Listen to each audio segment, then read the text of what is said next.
4 na piraso. Yan, amiga. Salamat.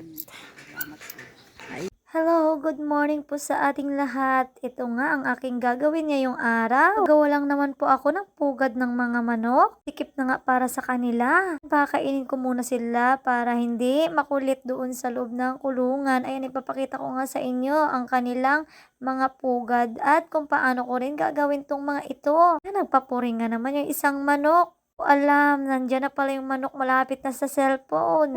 Sige, sipagan mo pa Inday para marami-rami ang magawa mong pugad ngayong araw. Ito nga guys, itong tandang na ito, ang sarap katayin. Ay, yari tayo sa may-ari. Joke lang yun. Kaya namang bumalik ka na naman dyan. Uy, alis dyan. Ako makita. O, pabida ka naman talaga. O, tinulahin kita mamaya. Siya, hindi nga naman talaga umalis dyan. Ipapansin naman talaga tong manok na ito.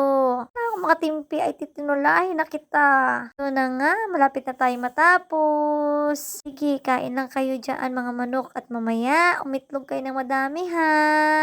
Ito na nga guys, ang finish natin gawa ngayong araw. Pero hindi pa nagtatapos siya dahil may labahin pa tayo.